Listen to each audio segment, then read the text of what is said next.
और ये लोग 76 जगह में अपने ही, जैसे 42 सीटों पे कलकत्ता में ममता के खिलाफ लड़े हैं, पंजाब में ममता के खिलाफ लड़े हैं, उसमें हमें कोई आपत्ति नहीं, ममता जी को कोई आपत्ति नहीं। ये आप लोग देखिए, ऐसा है ना, कुछ चीजें रणनीतियों के अनुसार होती है और वही रणनीतियों के अनुसार हम लड़ रहे थे, ठीक है। और मैं एक बात जो स्पष्ट तौर पे करी हूँ, ममता जी ने कभी भी इंडिया अलायंस की खिलाफत की नहीं की ना, उन्होंने उसके अगेंस्ट था। उन्होंने अपने स्टेटमेंट में खास तौर पे कह दिया था कि हम भले ही लड़ रहे हैं अलग, मगर बाद में हम समर्थन भी देंगे, और आज वो समर्थन भी हो रहा है। तो आपको मैं बता दूं, कुछ चीजें रणनीतियों के अनुसार होती हैं, उसके ऊपर अगर टीका टिप्पणी ना हो तो ये ज्यादा बेहतर। क्यों ना हो, आपको कहने का अधिकार हमें नहीं है क्या दीदी? आप कुछ भी कह सकते हैं। इंडियन अलायंस की बात कर रहे हैं, इंडियन अलायंस का ओपिनियन दे रहे हैं, 76 सीटों पे आप नहीं, यही तो हम भी कह सकते हैं, नहीं यही तो हम भी नहीं, बुरा नहीं लगना कि चाहिए। बीजेपी भी तो अपने घटक दलों को नहीं स्वीकारती है, बीजेपी घटक दलों को कहती है, जहाँ पर जरूरत रहती है वहाँ पे आ जाती है, वहाँ उसके बाद मोदी उसके लगता ही नहीं कि कोई है बीजेपी एनडीए में। नहीं, कोई लगता है कि आपको लगता है क्या कि एनडीए में और भी कोई घटक दल है? आपको बीजेपी ने तो हमेशा मोदी का एजेंडा बुलंद किया है, क्यों नहीं जगह जगह प्रिया पटेल लग जाता, क्यों नहीं जगह जगह चिराग पासवान जी का मगर सिर्फ ये बच्चा दर्शाता है कि एनडीए में कहीं भी घटक दलों को सम्मान नहीं दिया जाता, और इंडिया अलायंस में हर जगह इंडिया अलायंस में सभी दलों को, सभी नेताओं को एक समान सम्मान मिला, एक समान मंचों पे जगह मिली है, समान कुर्सियां मिली है, सिर्फ और सिर्फ एक लोग का पर्चा नहीं लड़ा इंडिया गठबंधन में। लेकिन रामपाल जी, ये हाँ, रामपाल जी प्लीज अभी बीच में नहीं, एक एक करके रामपाल जी। हाँ, एक मेरा बिना राजनीतिक विश्लेषक, पॉलिटिकल एक्सपर्ट का अपना कार्यभार संभालिए, वो काम बीजेपी के प्रवक्ता करना उन्हें करने दीजिए। आप कौन क्या नहीं चल पाएगा, कैसा नहीं चल पाएगा, ये रामपाल जी फैजाबाद मिल्कीपुर को लेकर जो सवाल मैंने पूछा, वहां से मोमेंटम को चेंज करने की कोशिश होगी, ये बड़ा मायने रखेगा कि एक परसेप्शन जो अभी अयोध्या को लेकर बना, कम से कम उसको चेंज किया जाए, क्योंकि उसमें किरकिरी बहुत हुई है। किरकिरी वाकई में बहुत हुई है, लेकिन उस पर सुधार करेंगे, सोचेंगे, कारणों पे जाएंगे, लेकिन अभी ये बात भी नहीं करने दे रहे हैं। आप एनडीए गठबंधन के कितने लोग खिलाफ में लड़े हैं बीजेपी में? आप झूठ सीधा सीधा बोलते हैं। मैं इस बात से आप एकदम अपना पॉलिटिकल एक्सपर्ट है, बीजेपी प्रवक्ताओं के बात मत करिए। आपने ये अभी कहा है कि ये बहुत दिन तक नहीं चलेगा, नहीं, ये आप एक तरफा बात कर रहे हैं, और ये कतई स्वीकार नहीं किया जाएगा कि अगर पॉलिटिकल एक्सपर्ट तो वही काम करिए।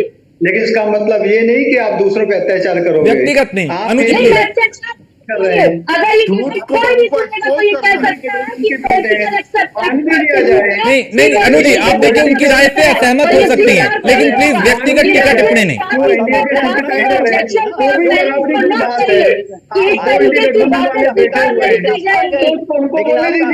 दो इंडिया गठबंधन वाले बैठे हुए हैं। एक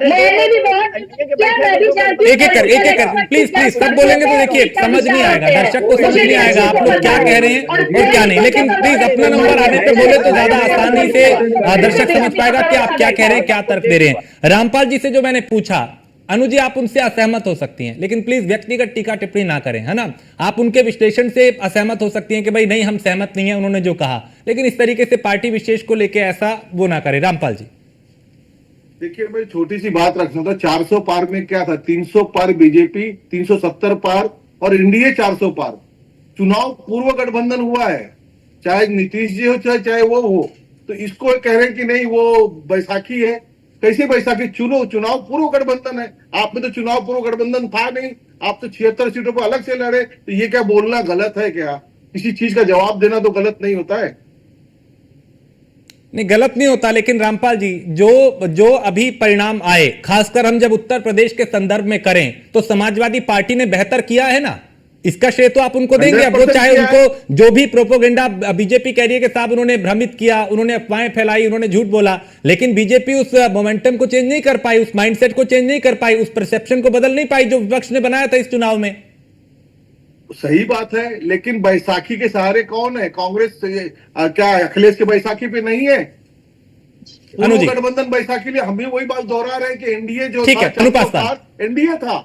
तो ये दो हमको जताना पड़ेगा, बताना पड़ेगा लोगों को। योगेश कुछ कह रहे हैं, योगेश मिश्रा। बैसाखी की बात हो रही थी तो उत्तर प्रदेश में राजभर जी की बैसाखी नहीं लिए थे क्या मोदी जी? संजय निषाद की बैसाखी नहीं लिए थे क्या मोदी जी?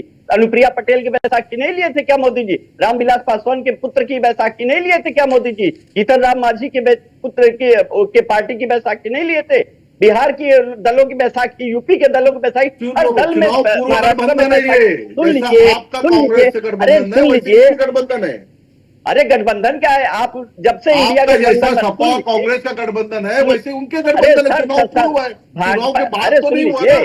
अरे सुन लीजिए, भाजपा का गठबंधन है और इंडिया का गठबंधन आपको अच्छा लगता ही नहीं है तो आप उसको बैसाखी नाम दे रहे हो। भाजपा गठबंधन आपका अच्छा अरे बिल्कुल कर रहे हैं, बिल्कुल कर रहे हैं। सुन लीजिए, जी आ रहा हूँ, एक मिनट पानी का पानी हो जाएगा, किसमें कितना दाम पता चल जाएगा। और जो बात की आड़ी है वो दोबारा नहीं चढ़ने वाली। इंडी गठबंधन के साथ जो लगा खेमचंद जी मैं आता हूँ, कंप्लीट कर सभी अलायंस लगा के उसने नहीं पहुंच पाया जितना बीजेपी पहुंच गई। ठीक है, ठीक है खेमचंद भाई, भारतीय जनता पार्टी के साथ खड़ी हो, भारतीय जनता पार्टी। ठीक है मैं आता हूँ, योगेश मिश्रा प्लीज कंप्लीट। राजेश जी, हाँ राजेश जी कंप्लीट कर लें। हाँ योगेश जी, मैं अब आपसे आज्ञा लेना चाहूंगा, मेरे को एक मीटिंग में निकलना है। थैंक यू सर, आपकी बात रिप्लाई आप ही को सुन रहे हैं योगेश भाई, आप ही को सुन रहे हैं, फिर सुन लेंगे। आप ही को सुन रहे हैं तब से, आप ही बोले जा रहे हैं और कोई नहीं बोल रहा है। आपको गुड विशेष, आप ऐसे ही बोलते रहिए। और भारतीय जनता पार्टी के कैंडिडेट अब की बार जीतेंगे और आपकी सरकार की आड़ी को नहीं चलने देंगे। थैंक यू, जय हिंद, जय श्री राम। योगेश मिश्रा। राजेश जी, हाँ योगेश, योगेश ये में 3 बार एक शब्द का इस्तेमाल हुआ, काट के हांडी बार बार नहीं चढ़ती, काट के हांडी बार बार नहीं चढ़ती। तो मैं बता तो रहा हूं, जनता ने भी बता दी कि मोदी जी अब काट के हांडी बार बार नहीं चढ़ेगी। इसलिए नहीं चढ़ेगी, जिन भ्रष्टाचारियों को अपने बगल में बैठा के आप चुनाव लड़ रहे थे और विभिन्न राज्यों में जाके चुनाव लड़ रहे थे, उनको जनता ने नकार दिया। एक शायर थे, उन्होंने कहा कि अगर धरती पे कहीं जन्नत है तो हम ही अस्तो, हम ही अस्तो, हम ही अस्तो, कश्मीर के बारे में कहा था। लेकिन जनता को समझ में आ गया कि अगर भ्रष्टाचारियों का कहीं जमावड़ा है तो यही है, यही भाजपा में है साहब। जो कल तक भ्रष्टाचारी था वो आज आपके यहाँ आता है तो भाजपा वॉशिंग पाउडर में मशीन में धुल के निश्चिंत हो जाता है और इसकी लंबी फहरिस्त बना के आप उनको अपने साथ लाते हैं और उनको मुख्यमंत्री बनाते हैं, उनके पद देते हैं, दल तोड़ने में लगाते हैं और एक एक जो कल तक भ्रष्टाचारी हजारों हजार करोड़ का आप एकदम साफ कर देते हैं। तो जनता ने उनको इसलिए नकारा कि जनता ने बताया कि काट के हांडी में हम बार बार नहीं चढ़ने देंगे। रह गए भाई उत्तर प्रदेश की साहब, उत्तर प्रदेश में 7 साल योगी जी रहे। योगी जी ने जनता को ये कन्विंस नहीं किया। योगी जी के मुंह से, मोदी जी के मुंह से पूरे उत्तर प्रदेश के कैंपेनिंग में कहीं नहीं निकला महंगाई का म नहीं निकला, बेरोजगार का र नहीं निकला, किसानों की समस्या पे बात नहीं हुई। सुन लीजिए, महंगाई पे बात नहीं हुई। उसके बाद आरक्षण की जो बात आती है, आप लगातार वैकेंसी निकालते हैं और पिछड़ा दलित का आरक्षण खा जा रहे हैं। आप उस वैकेंसी में आरक्षण की सीमा खत्म कर दे रहे हैं। आपको तो आरक्षण की बात क्यों नहीं की जाएगी साहब? आप किसान दिन भर वो करे और रात भर अपने बच्चे जो है आवारा पशुओं से खेत रखा रहे हैं और आवारा पशुओं से गई जानों पे बात कौन करेगा? मोदी जी, योगी जी फेल है, जिसका नतीजा रहा कि उत्तर प्रदेश की जनता ये आगामी 10 सीटों पे भी उत्तर प्रदेश में इंडिया गठबंधन को जिताने का काम करे। ठीक है रामपाल जी, चूंकि ये उपचुनाव अखिलेश और योगी दोनों के लिए बहुत महत्वपूर्ण है, बहुत उपयोगी है, क्योंकि दोनों का सपना 27 के लिए है। एक को सत्ता बचानी है, एक को सत्ता में आना है। बहुत महत्वपूर्ण रहेगा ये 9 सीटें एक बड़ा संदेश देने के लिए। हालांकि विधानसभा चुनाव दूर है, लेकिन एक परसेप्शन सेट करने के लिए लोकसभा के बाद अगर इसमें भी नतीजा इधर उधर हुआ तो फिर बड़ा एक मायने संदेश जाएगा यहां से। नहीं, बात आपकी सही है, लेकिन राजनीतिक पार्टियां हैं, इस पे 100% भरोसा नहीं किया जाता। लेकिन जो कथनी और करनी में अंतर होगा तो जरूर कहा जाएगा। अभी मैडम ने कहा था कि एफडीआई या बेच रहे, और किसने? मनमोहन सिंह ने एफडीआई 100% लाया था ना, सरकार तक के अपने को दाव पे लगाया था। उसमें सपा क्या भागीदार नहीं थी? उस समय उसमें थी नहीं क्या? कुछ भी कहते हैं, खुद स्वयं जो पहली बार राजेश जी, मैंने एफडीआई जैसे शब्दों का प्रयोग ही नहीं किया। रामपाल जी ख्याली पुलाव बना के मेरे ऊपर ठोक के अपनी चीजों को ना बोले तो बेहतर है। आप मेरा पिछला कोई भी बयान सुन लीजिए, मैंने इस तरह के शब्दों का प्रयोग ही नहीं किया। अभी तो मैं इस पे आई नहीं हूँ और आप कह रहे मोहतरमा जी ने कहा। अरे भाई आप अपनी बात रखिए, मैंने क्या नहीं कहा, क्या उसकी राजेश जी बैठे वो उसको अपना कर लीजिए। आप पॉलिटिकल एक्सपर्ट है, उस पर आप अपनी तर्क रखिए। मैंने एफडीआई जैसे शब्दों का प्रयोग किया ही नहीं है, ये मैं पूरे विश्वास के साथ कह सकती हूँ।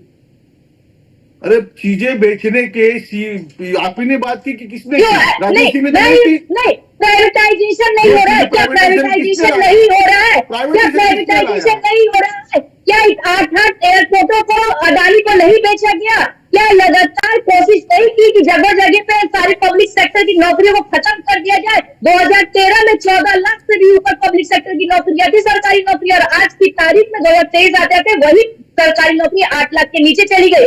इतने से इतने अंतर में सरकारी नौकरियां कहाँ जाएंगी? क्या इसका ब्यौरा दे पाएगा बीजेपी? ये सरकारी नौकरियां गई तो गई कहाँ? क्यों 8 एयरपोर्टों को जरूरत पड़ गई अडानी को देने की? क्या भारत सरकार में इतना भी खूबत है कि लाल किला की सुरक्षा रक्षा खुद कर सके, उसकी देखभाल कर सके? क्या आज से पहले लाल किला की रक्षा सुरक्षा भारत के अंदर नहीं हुई? क्यों लाल किला को 50 साल के लिए अडानी के कंपनियों को दे दिया गया? इन सबका भी जवाब देना पड़ेगा। रही बात बहुत सारे भ्रष्टाचार की, तो इलेक्टोरल बॉन्ड की भी जवाबदेही देनी पड़ेगी। इलेक्टोरल बॉन्ड जैसी स्कीम को कौन लेके आया? भाजपा लेके आई।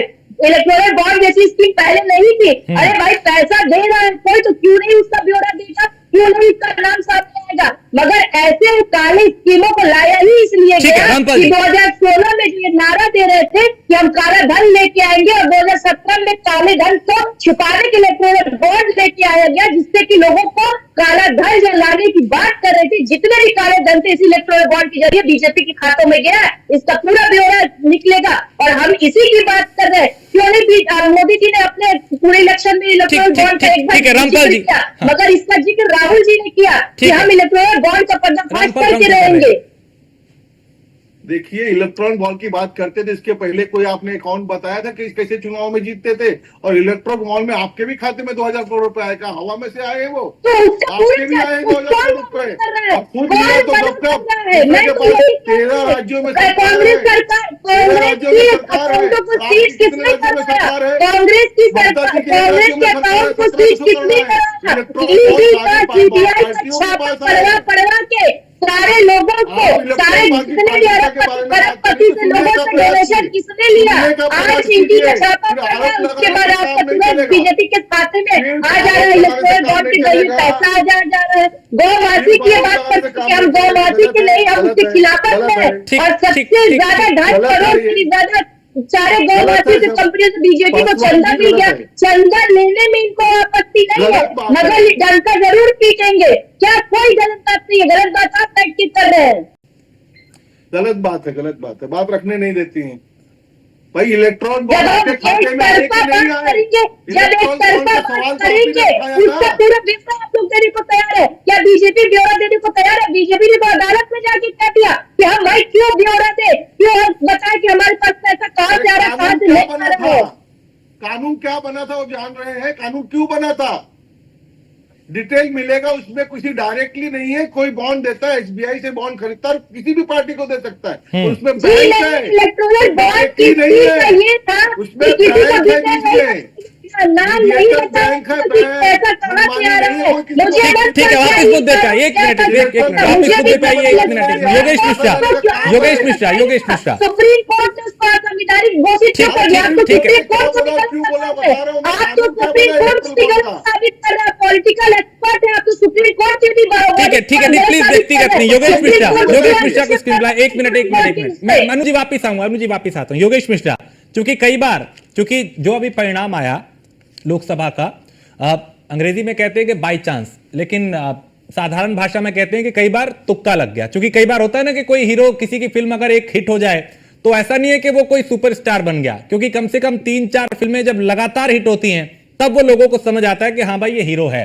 लेकिन आप इस एक फिल्म जो अभी हिट हुई है उत्तर प्रदेश के लोकसभा चुनाव में, दूसरी इस फिल्म को जो यूपी का विधानसभा उपचुनाव जो होने वाला है 9 सीटों पे, उसको लेके कितना आत्मविश्वास आपके भीतर है, या क्या उम्मीद है और किस रणनीति के साथ आगे जाएंगे? क्योंकि ये भी एक अपने आप में परीक्षा है अभी आप लोगों के लिए।